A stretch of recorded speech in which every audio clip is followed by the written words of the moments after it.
Hi, I'm Dustin Abbott, and I'm here today to give you a review of an interesting lens. Now, over the last 10 years, we have seen almost no 200mm f2 releases. And over that time, the only 200mm f2 lens that I've reviewed is actually one from Fuji for their APS X-mount system. And so on APS-C, that means that it is going to behave really more like a 300mm f2.8. That is an extraordinary lens that I really liked, but it also cost north of $6,000. So it was a surprise to see Sigma earlier this year be the first on Sony and L-mount to release a 200mm f2 with their Sport Series lens. And it was a really impressive lens and quite a bargain at around $3,300 US. But far more shocking is when Chinese manufacturer Laowa announced that they were going to release their own 200mm f2.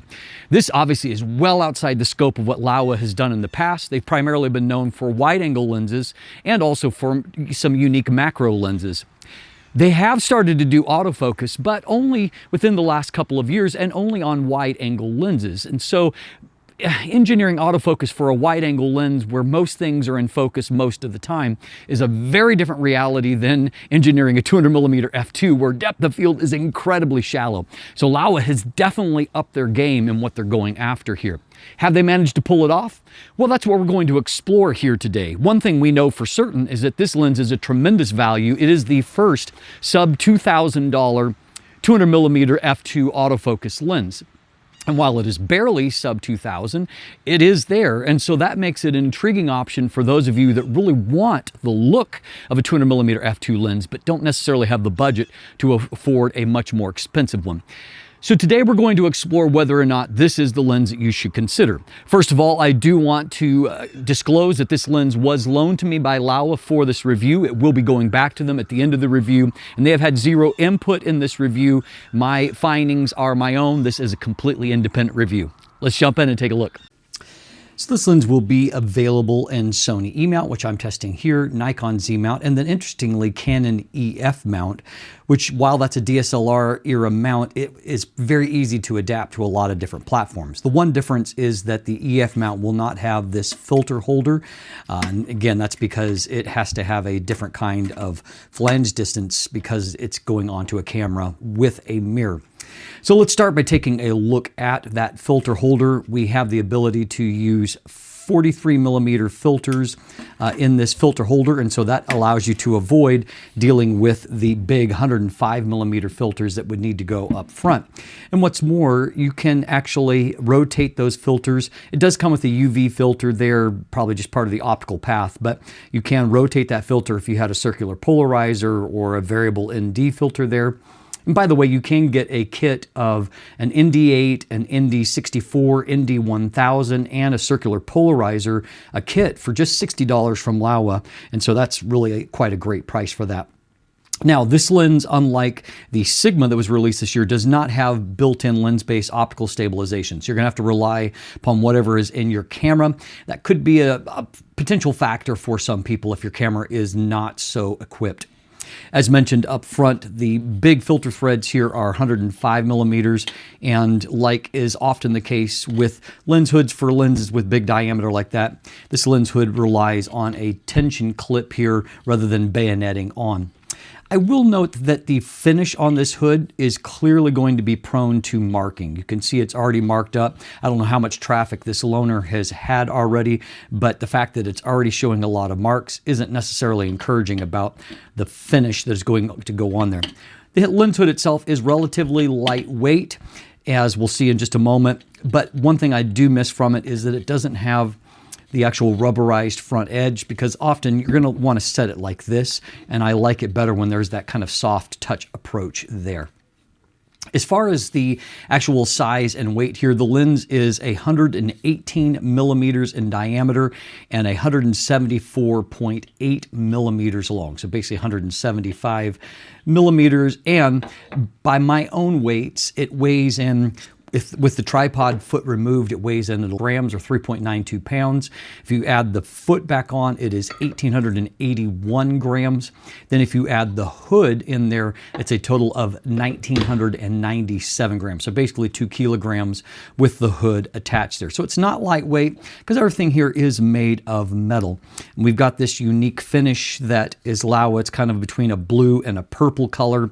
And so it's unique. It's polarizing. Some people like it, some people don't. As noted, the actual tripod foot is removable. You loosen this tension knob, and then there's a button here that allows you to easily slide it off. You can see that it does have it's got the Arc of Swiss cutout, and so it can go right onto a tripod. So that is very welcome always. Over here we have a tension knob that allows you to freely rotate that, and there are light detent. You can feel a little click at the 90-degree positions all the way around. And so I always appreciate that because it makes it easier to line things up perfectly.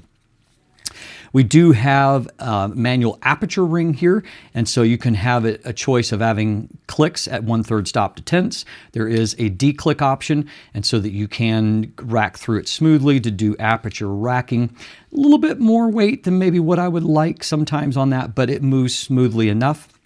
Here on the side, we have a focus limiter. It's just 2 positions, and so you can eliminate short focus and just go from 5 meters out. Minimum focus is 1.5 meters, so you're basically eliminating from 1.5 to 5 meters, but that makes sure you're not doing any kind of close racks. AF/MF switches here, and then we have a custom or function button. What's interesting, however, is that those custom buttons are repeated all 4 positions here at the front. Now, these are not all independent. They all do the same thing, and you program that function from within the camera itself.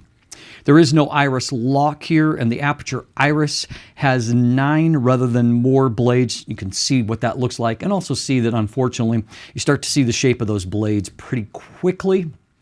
Manual focus ring moves nicely. Kind of a unique thing for Laowa is the fact that they've got this ridge on the side. So even though it can, rotate endlessly, it does give you at least the feeling of some defined positions because you've got these ridges on the side. So I actually don't mind that design, although it does mean that this kind of Laowa flattened part could end up anywhere. And so if you're kind of like a little OCD about everything lining up properly, that may drive you a bit crazy.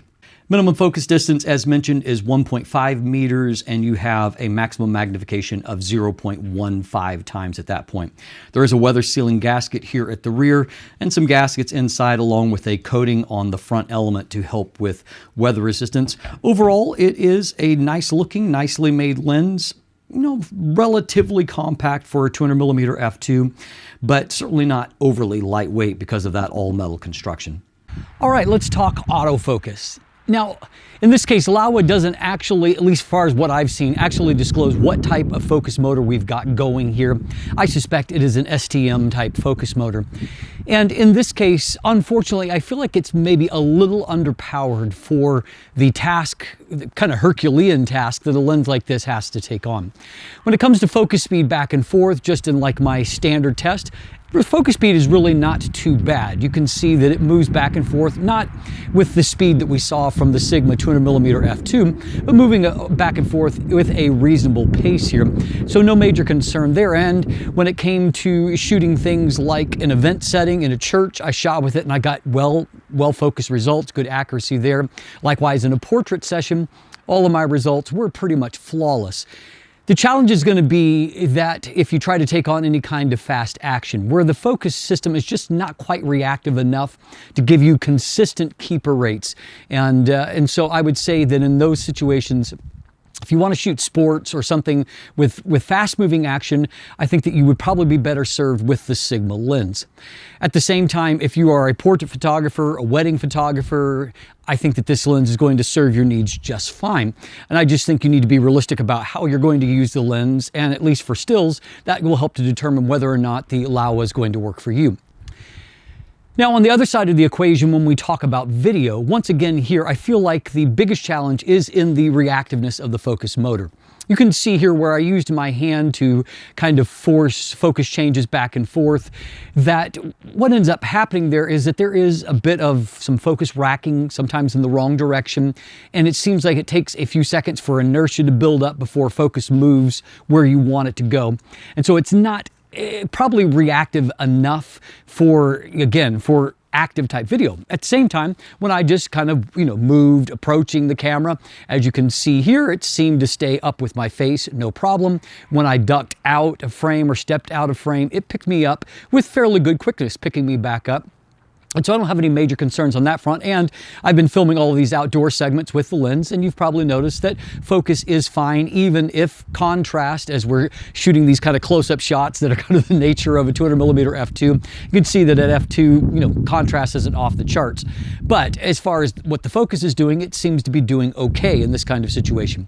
And so again, my conclusion on autofocus generally, whether it be stills or video, is that if you are realistic about what the limits of this lens are going to be, I think that you're going to be fine. If you try to use it for fast action in sports, you're going to get some good, great looking shots, but you're also going to get a number that are not going to be well focused, that aren't going to be keepers. And so at the end of the day, it's your choice to make. It obviously is way cheaper than any other 200mm f2 option. And so if the autofocus is good enough for you, then go for it. All right, let's start by taking a look at the optical design here. We have 11 elements in 9 groups, including a couple of extra low dispersion elements, one of these anomalous dispersion elements, and one ultra high refractive index element. The MTF chart suggests a very sharp lens starting over 90% here, and you can see dropping really a grand total of no more than 10 percentage points towards the corners. But does it hold up to that in real life? Well, that's what we're going to find out. Now, when it comes to vignette and distortion, there is the tiniest amount of pincushion distortion, just a -1 over here to manually correct for that. A little bit of vignette in the corners. I used about a +23 to clean that up, so under a stop, no issues there at all. Likewise, longitudinal style chromatic aberrations that show up as fringing, usually magenta before and green or blue after. You can see that there is just very, very minor amounts. And if we take a look at a 3-dimensional subject and we zoom way in there, you can see that there is just the tiniest amount of fringing, even at a 200% magnification. Very little around specular highlights, and so no real issues there. On the note of those specular highlights, you can see that there is the typical cat eye or lemon shape here in the corners. The overall circles are relatively clean, no major issue there. We can see as you start to stop the lens down, however, at f2.8, you probably get the most consistent roundness, but you can already start to see the shape of those 9 straight aperture blades, and by f4, again, they're a little bit more pronounced. Lateral style chromatic aberrations, not really an issue at all. I don't really see hardly anything in these transitions from black to white near the edge of the frame. Now, when it comes to resolution and contrast is where I have my first disappointment here. Shooting at f2, this is a 61 megapixel Sony a7R Mark V, 200% magnification, the way I do these tests. You can see that there is resolution there, as the MTF suggests. However, contrast is quite low, and so there isn't really any pop to the image there. As I move into the mid frame, again, I'm just a bit disappointed, underwhelmed by what I see. And as I pan down towards the corners here, again, there's a decent amount of resolution going into those corners, but contrast is really quite low. And up here, I'm underwhelmed by that. I'm particularly underwhelmed if I go back and compare to my Sigma 200mm f2 results, where you can see a dramatic difference at f2 in the center of the frame, a very dramatic difference in the mid-frame result, and even into the corners, there is a pretty dramatically different result, and that's true on any of the corners that we look. We see somewhat of a dual nature in this lens between f2 and then f2.8. Here are portrait shots taken within just a few seconds of each other. You can see the f2 result has that kind of soft, low contrast look, a little bit dreamy, as we've talked about, whereas f2.8 is kind of that modern, sharp, crisp looking result. And so it's just that one stop down that allows you to get that extra boost of resolution. If we go back and compare to the Sigma, both lenses at f2.8, we can see that the Laowa is more competitive, but obviously still not quite at the same level as the Sigma lens. That becomes more obvious in the mid-frame and certainly into the corners, where the Sigma shows really great consistency across the frame, which the Laowa's MTF suggested it should as well, but that's not actually what I found.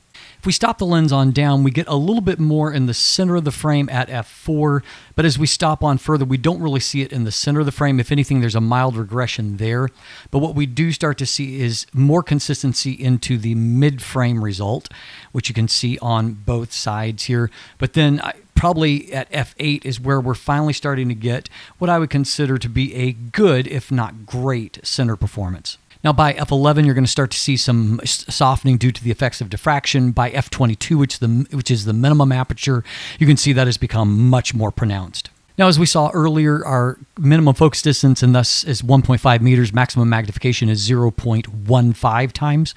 I will say, however, that up close, it actually looks almost a little bit better than what it did in my typical test results. And so I have no problem with this. Could use maybe a little bit more contrast, but really the detail there is pretty nice up close. Now, the real strength of a lens like this is when it comes to the bokeh quality. So on the right, I have the f2.8 result, shot in the same setting. You can see that this area back here just gets considerably busier looking than what the f2 result is. And it's that, very shallow depth of field that makes 200 millimeter f2 lenses so special. Of course, your trade-off is you're going to get more contrast at f2.8, but at f2, you're getting that more shallow depth of field. The shot at f2, I think, shows off a lot of the great qualities here. The background is really nicely, softly diffused here. And, there's a good enough amount of detail and contrast for this shot to work while having that beautiful background. When it comes to portrait shots, as we've already seen, it's got a look at f2, and that look is a little bit more dreamy. Again, you can see that the detail is there, but the contrast really isn't. And it's when you start to shoot at f2.8 that you start to get that contrast that's, maybe you don't want the contrast. Maybe you don't want to see all the pores or whatever, but here we can see that it is definitely now up to f4, looking really fantastic here at f4 with lots of detail and contrast. Now, when it comes to flare resistance, I started off here with the flashlight because of just not great conditions outside. You can see that at certain angles, there definitely are some reflections, some flashing, a bit of ghosting. And here in an outside shot, as I pan up, you can just see that there definitely are some flare-related issues. So again, it's not quite as strong as the Sigma when it comes to flare resistance either. Coating's not quite on that same level. So my conclusion is this. This is kind of an interesting lens that leaves me a little conflicted about it, because I think on one hand, it really is a remarkably capable lens. I love the rear filter holder. I like the fact that they've made a robust design here with a nice feature set. I love the fact that you can get a 200 millimeter f2 with decent autofocus for under $2,000. At the same time, however, I'm left wondering where the value is for those that want to shoot at f2 but really need to stop down to f2.8 to get the kind of sharpness that most of us would be looking for in a lens like this. And that means that it doesn't necessarily offer a tremendous advantage over a 70 to 200 millimeter f2.8 zoom, for example. And that, I think, is where the weakness, at least in my opinion, really lies here. On top of that, the fact that the autofocus is fine for portrait work but not necessarily fine for sports work means that this is a lens that probably is going to work best for someone who is looking for that unique 200 millimeter f2 look while shooting portraits and doesn't mind a slightly dreamy quality to the rendering. Because outside of that, I think that this is a really sound lens optically. It handles distortion, vignette, and fringing really well, and so it produces nice looking results. They just don't necessarily hold up with the kind of pixel peeping that myself as a professional lens reviewer is going to be doing. And if your mileage varies on that and you're more interested in the overall look and aesthetic of images rather than the technical details, then the Laowa definitely offers up a really interesting value proposition. Never before have we seen a 200 millimeter f2 lens with autofocus for this kind of price, and that's going to make it very compelling for the right kind of photographer. And if you aren't that right kind of photographer that I've described, maybe consider the Sigma 200mm f2 Sport instead. If you want more information, you can check out the link in the description to my full review article on this that dives into everything with depth. There's also some buying links there if you'd like to purchase. As always, thanks for watching. Have a great day, and let the light in.